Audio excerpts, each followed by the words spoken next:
नमस्कार, मैं अशोक कुमार पांडे और स्वागत है आपका टीसीएच पर। इजराइल का प्रधानमंत्री नेतन्याहू जा रहा है अमेरिका और अमेरिका जाने से पहले इजराइल के एक प्रमुख अखबार जेरूसलम पोस्ट ने एक खबर छापी है। खबर क्या है? यह इजराइल का प्रोपोगेंडा है। इस खबर में कहा गया है कि इजराइल ने यूएस को धमकी दी है, चेतावनी दी है कि अगर यूएस हमला नहीं करता है ईरान पर तो इजराइल अकेले हमला कर लेगा। सब जानते हैं कि इजराइल ईरान पर अकेले हमला करने की हिम्मत फिलहाल नहीं कर सकता है।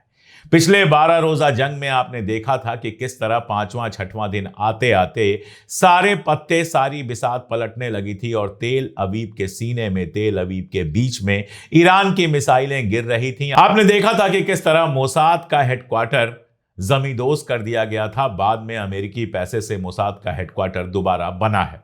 तो सब जानते हैं इजराइल अकेले ईरान पर फिलहाल हमला करने की हिम्मत नहीं कर सकता। अगर यह हिम्मत होती तो यह हमला बहुत पहले हो गया होता या 12 रोजा जंग इतनी जल्दी खत्म ही नहीं होती। हमले होते रहते दोनों तरफ से। इजराइल इसीलिए शांत हुआ, इजराइल इसीलिए पीछे हटा। पिछली बार भी 5-6 दिन बीतते बीतते अमेरिका के हाथ पांव जोड़ने लगा था कि हुजूर हमारी मदद कीजिए वरना ईरान हमें तबाह कर देगा।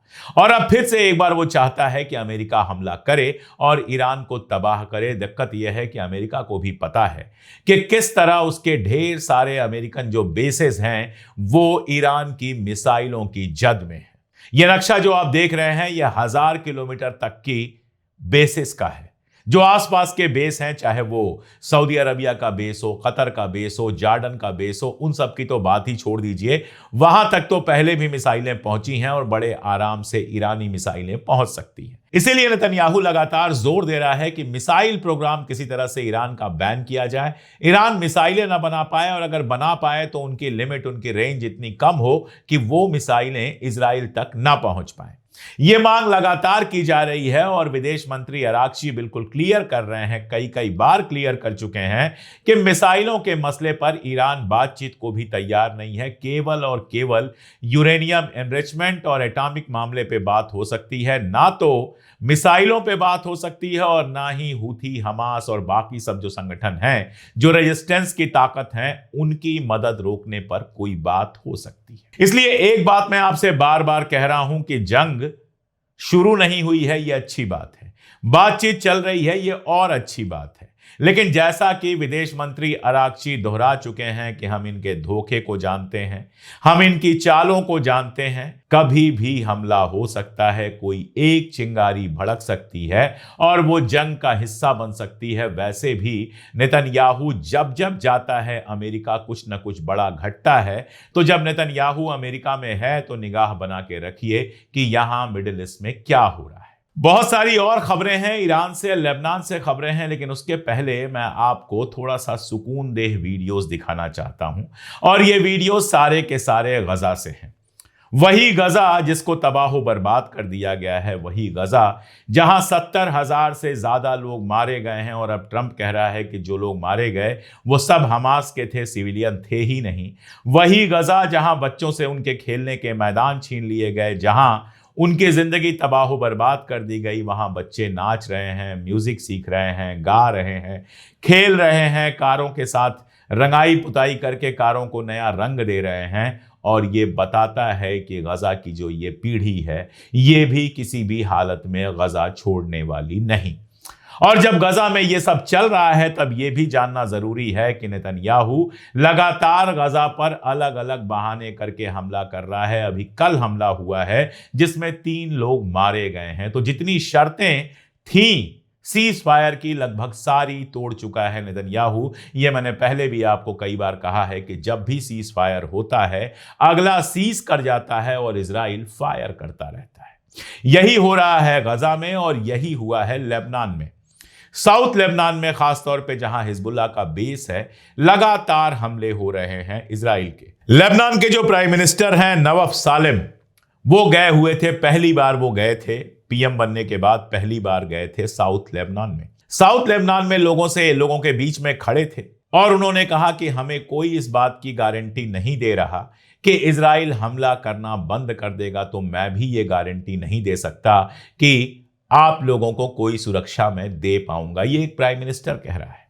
फिर लोगों ने पलट के पूछा कि जब तुम हमारी सुरक्षा नहीं कर सकते हो, जब तुम हमें बचा नहीं सकते हो इजराइल के हमलों से, तो फिर किस मुंह से हिजबुल्लाह से हथियार छीनने की बात कर रहे हो? हिजबुल्लाह कम से कम हमें बचाता तो था इजराइल से। यह सुनने के बाद जो प्राइम मिनिस्टर साहब थे, उनके मुंह में एक लफ्ज नहीं बचे, उनकी जबान नहीं खुली, चुपचाप कार में बैठे और चले गए। अमेरिका और इजराइल के हाथों बिके हुए ये गुलाम ना अपनी जनता को कोई सुरक्षा दे सकते हैं और ना ही इजराइल का मुकाबला करने की हिम्मत कर सकते हैं। इन्होंने अपना जमीर अमेरिका और इजराइल के हाथों बेच दिया है, इसलिए इजराइल के बमों से जब लोग मरते हैं, इनको कोई फर्क नहीं पड़ता है। इनको हिजबुल्लाह से हथियार छीनना है, लेकिन ये इजराइल या अमेरिका के साथ ये बात नहीं कर पाते कि भाई सीज फायर हुआ था बाकायदा, अब तो हमले बंद करो। ये कहते हैं हमें कोई गारंटी नहीं दे रहा। गारंटी क्यों देगा जब तुम्हारे अंदर कोई हिम्मत ही नहीं है, जब तुम मुकाबला करना ही नहीं चाहते हो, और जो मुकाबला कर सकते हैं उनको कमजोर करने के लिए अपने मुल्क और अपने कौम से लगातार गद्दारी करते जा रहे हो, तो बिके हुए जमीर वालों को कौन कैसी गारंटी देगा? लेबनान में अभी फिलहाल यही हालात है। एक और बड़ी खबर है फलस्तीन से। गजा की हम बात करते हैं, बात दरअसल फलस्तीन की करनी चाहिए, वेस्ट बैंक और गजा दोनों की। वेस्ट बैंक में लगातार इजरायली बदमाशियों की खबरें तो आपने देखी ही हैं। अब वहां एक कानून को खत्म कर दिया गया है, इसको जॉर्डेनियन कानून कहते थे। जो ओस्लो में समझौता हुआ था, ओस्लो एकॉर्ड हुआ था, उस समय यह तय पाया गया था कि वेस्ट बैंक की कोई भी जमीन सेटलर्स या ज्यूज नहीं खरीद पाएंगे। वेस्ट बैंक पूरी तरह से फलस्तीन रहेगा, वहां पर यहूदी नहीं बसेंगे। अब नेतन्याहू की संसद ने यह कानून स्क्रैप कर दिया है, यह कानून हटा दिया है। अब यह छूट दे दी है कि यहूदी वहां की जमीनें खरीद भी पाएं। कब्जा तो पहले से ही कर रहे थे, पूरी दुनिया में इसका विरोध हुआ है, यहां तक कि अमेरिका और इंग्लैंड ने भी इसको गलत बताया है। यूरोपीय यूनियन का बयान आया है, स्पेन का बयान आया है, मुस्लिम कंट्रीज का बयान आया है। मेरी आंखें ढूंढती रह गई कि काश इसमें हिंदुस्तान का भी बयान होता कि वेस्ट बैंक को छीनने की कोशिश गलत है। अगर आपको याद हो तो यूनाइटेड नेशंस में भारत ने सेटलर्स के खिलाफ वोट दिया था। उस समय हिंदुस्तान खड़ा था इस बात के लिए कि वेस्ट बैंक के अंदर सेटलर कॉलोनीज ना बने, वेस्ट बैंक फलस्तीन है, फलस्तीन ही रहे। लेकिन अब कल से आज तक कोई बयान हिंदुस्तान की तरफ से नहीं आ पाया है। मुझे शर्म आती है कई बार कि इंटरनेशनल मुद्दों पे हमें क्या हो गया है, हम हक के साथ खड़े क्यों नहीं हो पाते हैं। लेकिन एक हिंदुस्तानी नागरिक के तौर पर, हिंदुस्तान की आवाम होने के तौर पर, मैं इस बात का पूरा विरोध करता हूं कि ओस्लो अकॉर्ड को किनारे रख के, यूएन के सारे रेजोल्यूशंस को किनारे रख के इजराइल वेस्ट बैंक को कब्जा करने की तरफ आगे बढ़ रहा है। और दुनिया अभी तक बयानात में उलझी हुई है, ना उसके ऊपर कोई बैन लगता है, ना कोई सैंक्शन लगता है। ईरान में लोग सड़क पर उतरते हैं सरकार बदलने के लिए, उनको रोका जाता है तो सैंक्शंस लग जाते हैं। लेकिन इजराइल फलस्तीन की जमीन छीनने के लिए बाकायदा एक पुराने कानून को रद्दी की टोकरी में डाल देता है, और सिर्फ बयान आते हैं। किसी की हिम्मत नहीं होती है कि इजराइल के ऊपर कोई सैंक्शन लगा सके। आप बताइए इंटरनेशनल रूल क्या फॉलो किया जा रहा है? मैं रशिया के विदेश मंत्री लावरोव की एक टिप्पणी देख रहा था। उन्होंने कहा कि अरब पीस समझौता जो हुआ था वो सारा का सारा पलट दिया गया है। पीस समझौता यह था कि फलस्तीन एक आजाद मुल्क बनेगा, खुद मुख्तार मुल्क बनेगा, और जिसके बाद अरब मुल्क इजराइल को मान्यता दे देंगे, इजराइल के साथ समझौता कर लेंगे।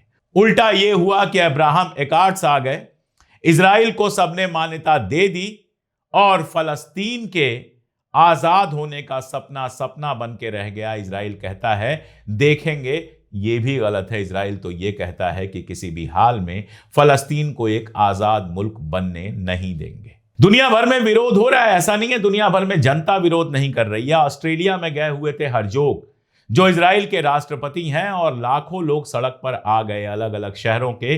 कहा जा रहा है 26 शहरों के लोगों ने एक साथ प्रदर्शन किया। हरजोग के खिलाफ पोस्टर्स लगे कि हरजोग को गिरफ्तार किया जाए। यहां तक कि वहां के यहूदियों ने भी हरजोग को गिरफ्तार करने की मांग की, हरजोग को वापस करने की मांग की। वहां के प्रधानमंत्री की लानत मलामत की कि तुमने इजराइल के राष्ट्रपति को ऑस्ट्रेलिया की जमीन पर क्यों उतरने दिया। पोलैंड में एक सर्वे हुआ, और उस सर्वे में पाया गया कि 40% पोलिश जो हैं पोलैंड में रहने वाले, वो यहूदियों को नापसंद करते हैं, ज़ायनिस्टों को नापसंद करते हैं। और भी कितने सारे एग्जाम्पल हैं, सारी दुनिया से आपको वीडियोस, पोस्टर्स मिल जाएंगे। इजराइल की मुखालफत करते हुए एक वीडियो में स्पेन का देख रहा था। इजरायली वहां घूमने गए थे, किसी बार में बैठकर बियर पी रहे थे और अचानक बार का मालिक निकल के आया और कहा कि वहां जेनोसाइड करने के बाद, गजा में जेनोसाइड करने के बाद तुम हमारे यहाँ छुट्टियां मनाने आए हो, और तुरंत उन सबको उठाकर बाहर फेंक दिया अपने रेस्टोरेंट के। तो विरोध तो दुनिया भर के हो रहे हैं, लेकिन यह विरोध सिर्फ आवाम का विरोध है। अभी भी हुक्मरान जाने किन एप्स्टीन फाइलों में दबे हुए हैं कि इजराइल के खिलाफ बोलने की हिम्मत उनकी बिल्कुल नहीं हो रही। बाकी सब छोड़ दीजिए, अरब के हुक्मरान भी बयानों से आगे नहीं बढ़ पा रहे हैं। तल्ख बयान, और ज्यादा तल्ख बयान। हमारे यहां राजनाथ सिंह जी कड़ी निंदा करते हैं और वहां अरब वाले तल्ख बयान देते हैं और बयान से आगे कुछ नहीं कर पाते हैं फलस्तीनियों के हक में। हिजबुल्लाह से हथियार छीन लो, हमास से हथियार छीन लो, और इनका चलता तो ईरान से भी हथियार छीन लेते। ईरान से जंग तो ये इसलिए नहीं चाहते हैं कि अगर ये जंग हुई तो इनके लिए भी बहुत ज्यादा तबाही का सबब बनेगी। लेकिन क्या जंग का अंदेशा ईरान में खत्म हो गया है? खबर में पढ़ रहा था कि इस्फहान के अंदर, और ये भी इजराइल के ही अखबार में छपी हुई थी, इस्फहान जहां पर न्यूक्लियर रिएक्टर है, वहां के सारे दरवाजे बंद कर दिए गए हैं। वहां पर सिक्योरिटी बहुत ज्यादा बढ़ा दी गई है, क्योंकि उम्मीद यही है कि इजराइल और अमेरिका अगर हमला करेंगे तो सबसे पहले न्यूक्लियर रिएक्टर पर हमला करेंगे। ओमान में अराक्ची और विटकाफ की बातचीत हुई थी, उसके तुरंत बाद ओमान गए हुए हैं लारिजानी, जिनको आप जानते हैं कि खामनेई साहब के जो एडवाइजर हैं। तो हर तरह की तैयारी में ईरान लगा हुआ है। अराक्ची साहब का जब इंटरव्यू लिया गया ओमान से आने के बाद, कई जगह उनका इंटरव्यू आया और हर इंटरव्यू में उन्होंने यही कहा कि हम जानते हैं कि जिनसे हमारा मुकाबला है उन पर भरोसा नहीं किया जा सकता। धोखा और चालबाजी इनकी नीयत में है, ये कभी भी धोखा और चालबाजी कर सकते हैं। हम इसकी संभावना के बारे में बात नहीं कर रहे, बल्कि हमें पूरा अंदेशा है कि ऐसा ही होगा। लेकिन फिर भी हम बातचीत करना चाहते हैं और साथ में ये बता देना चाहते हैं कि हम जंग के लिए पूरी तरह से तैयार हैं। ईरानी रिवॉल्यूशन के 47वें साल के मौके पर खामनेई साहब ने भी एक बयान दिया। उनका एक टेलीवाइज बयान, उनका वीडियो आया और जिसमें उन्होंने भी यही सारी बातें कही कि ईरान अपनी खुद मुख्तारी से कोई समझौता नहीं करेगा, ईरान सैंक्शन से झुकने वाला नहीं है, और ईरान के ऊपर किसी भी तरह का हमला हुआ तो पलट के हमला किया जाएगा। लेकिन मैंने आपको बताया कि इन सब के बीच नेतन्याहू जा रहा है अमेरिका। अब अमेरिका में वो क्या कान भरेगा या धमकी देगा हम नहीं जानते। कई सारे CIA के और मोसाद के पुराने सीनियर ऑफिसर्स ये कह चुके हैं कि ट्रंप की बहुत सारी फाइलें इजराइल के पास हैं, और कैसे ना हो, एप्स्टीन के बारे में अब तो लगभग ये क्लियर है कि वो मोसाद का एजेंट था। तो जाहिर है ट्रंप ने एप्स्टीन के साथ मिलकर जो कारनामे किए होंगे, उनके वीडियोस एप्स्टीन ने इजराइल को दे दिए होंगे। अब क्या इन वीडियोस के भरोसे इजराइल ट्रंप को ब्लैकमेल कर पाएगा ईरान पर अटैक के लिए? क्या ये जानते हुए कि हजारों सैनिक मारे जाएंगे, अरबों खरबों डॉलर्स का नुकसान होगा, ट्रंप ईरान पर हमले के लिए तैयार होगा? और अगर ट्रंप ईरान पर हमला करेगा तो अरब मुल्कों की क्या स्थिति होगी? अरब मुल्क उनकी कितनी मदद करेंगे? और ईरान के हमले जो इजराइल पर होंगे उनसे कितनी तबाही मचेगी? ये सारे सवाल हमारे सामने हैं। लेकिन उससे बड़ा सवाल यह है कि अगर यह हमला होता है और रीजनल वार में बदलता है, जैसा पेजेश्कियन भी कह चुके हैं, अराक्ची भी कह चुके हैं, और जैसा खामनेई साहब ने भी कहा है, तो इसका सारी दुनिया पर क्या असर पड़ेगा, गजा पर क्या असर पड़ेगा? ये बड़ा सवाल है और ये सवाल रातों की नींद उड़ा देने वाला है। अपने नशे में, अपने पागलपन में नेतन्याहू सारी दुनिया को जंग में झोंकने के लिए आमादा है, और ट्रंप कई बार उसके नौकर की तरह काम करता हुआ नजर आता है। इसलिए उम्मीदें कम हैं इस बात की कि अमन लंबे समय तक बना रहे। लेकिन फिलहाल जो सिचुएशन है वो मैंने आपको बताया। आगे भी जैसे कोई बड़ी खबर आएगी मैं आपको लगातार अपडेट करता रहूंगा। जुड़े रहिए हमारे साथ, देखते रहिए हमारे वीडियोस। जरूरी लगे तो अपने रिश्तेदारों और दोस्तों को भी पहुंचाइए। मुमकिन हो और अगर अब तक सब्सक्रिप्शन ना लिया हो तो हमारा सब्सक्रिप्शन ले लीजिए, सब्सक्राइब कर लीजिए वीडियो को, ताकि वीडियोस की सूचना आपके पास टाइम से पहुंचती रहे। और हमारी फैमिली के मेंबर बन सकते हैं, टीसीएच फैमिली के मेंबर बन सकते हैं, तो आपका बहुत स्वागत। आसान सा काम है, ज्वाइन का बटन दबाइए या स्क्रीन पर जो आपको क्यूआर कोड दिख रहा है उसको स्कैन कर लीजिए। इसके अलावा हमने लिंक्स दिए हुए हैं मेंबरशिप के पिन कमेंट में भी, डिस्क्रिप्शन में भी, कहीं से भी आप हमारी मेंबरशिप ले सकते हैं। 3 रुपए रोज से भी कम पे। ये हमें बहुत बड़ी ताकत देती है। हमारी फैमिली में, टीसीएच फैमिली में कोई एक नया मेंबर जुड़ता है तो हमारी हिम्मत 10 गुनी बढ़ जाती है। आज के लिए इतना ही, बहुत शुक्रिया।